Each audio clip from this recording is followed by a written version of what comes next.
Hello friends, તો આજે આપણે બનાવવાના છીએ મુઠિયા બનાવવા માટે આપણે શું સામગ્રી જોઈશે ચાલો આપણે જોઈ લઈએ. એના માટે મેં સૌથી પહેલાં એક મોટો બાઉલ લઈ લીધો છે. એની અંદર ભૈરણ, જેને ઘઉંનો મોટો લોટ પણ કહેવાય છે, એ 2 વાટકી એડ કરી દઈશું.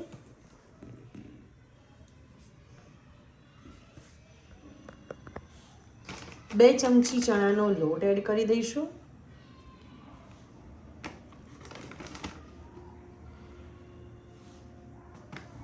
લાલ મરચું 1 ચમચી લઈ લઈશું. હળદર અડધી ચમચી લઈ લઈશું. અહીંયા મેં 8 થી 10 લસણની કળી અને 3 થી 4 લીલા મરચાં ખાંડીને રાખ્યા છે, એ પણ આપણે તેમાં એડ કરી દઈશું. હવે તેમાં સ્વાદ પ્રમાણે મીઠું અને 1 ચમચી ખાંડ ઉમેરી દઈશું.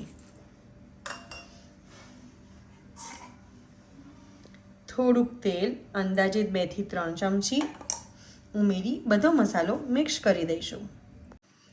હવે તેમાં ખટાશ માટે થોડી છાશ ઉમેરી લોટ બાંધી દઈશું. તમે છાશની જગ્યાએ દહીં અથવા લીંબુનો રસ પણ ઉપયોગ કરી શકો છો. આપણો લોટ બંધાઈ ગયો છે. હવે આપણે તેના લાંબા લાંબા લુવા વાળી લઈશું. તો ફ્રેન્ડ્સ, તમે જોઈ શકો છો આપણા લુવા વણાઈને તૈયાર થઈ ગયા છે. અને હા, જો તમે આ મુઠિયાની અંદર પાલક અથવા મેથી અથવા દૂધીનો ઉપયોગ કરવા માંગતા હોય તો પણ કરી શકો છો. મારા ઘરમાં બધાને સાદા જ મુઠિયા ભાવે છે, એટલે મેં આ રીતે બનાવ્યા છે. મુઠિયાને આપણે સ્ટીમ કરવા માટે મૂકી દીધા છે. હવે એ સારી રીતે ચઢી ના જાય ત્યાં સુધી એને સ્ટીમ થવા દઈશું. ફ્રેન્ડ્સ, આપણા મુઠિયા બફાઈ ગયા છે અને એને ઠંડા થયા પછી મેં એના આવા નાના નાના ટુકડા કરી લીધા છે.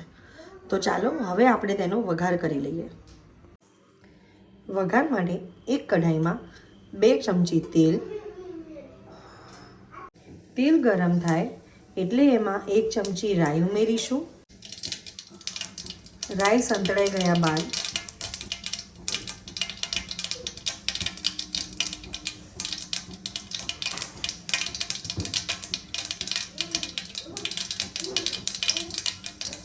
તેમાં જીરું,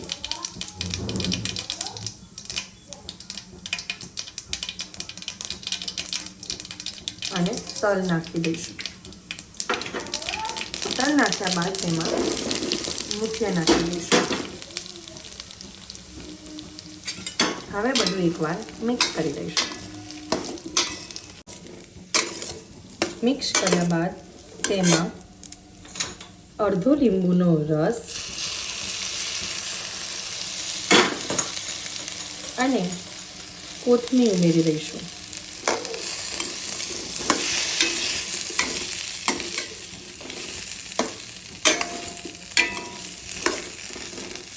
તો ફ્રેન્ડ્સ, તૈયાર છે આપણા મુઠિયા.